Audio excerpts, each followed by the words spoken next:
Ce vendredi 11 novembre 2022, les responsables de la Confédération gabonaise des syndicats libres, CGSL, ont animé un point de presse au siège de l'organisation CISEN-Cambo dans le 2e arrondissement de Libreville. Il était question pour ces derniers de dénoncer les agissements de certaines entreprises à l'instar de Pièces Équipe Auto, Canal Box et autres qui s'illustreraient par une violation volontaire et répétée du Code du travail.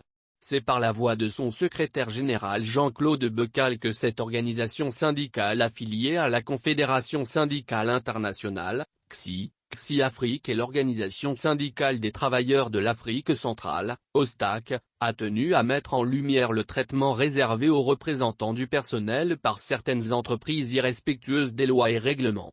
Des agissements intolérables malgré l'obligation d'instauration des comités permanents de concertation économique et sociale, COPS.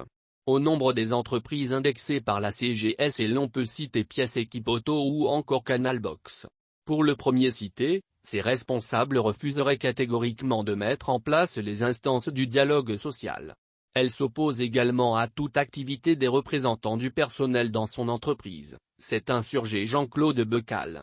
Pour le cas de l'opérateur Canal Box, outre la non-précision de son domaine d'activité, entraînant un amalgame sur le traitement salarial de leurs employés, cette entreprise utilise la main-d'œuvre étrangère au détriment des nationaux. Une fois l'étranger formé par le superviseur ou l'encadreur national, ce dernier est automatiquement licencié et l'étranger renvoyé dans son pays d'origine où il exercera la même fonction. Face à cette situation, la CGSL a tenu à condamner avec force ces agissements qui mettent à mal le climat social au sein des entreprises, interpellant de ce fait le gouvernement à réagir.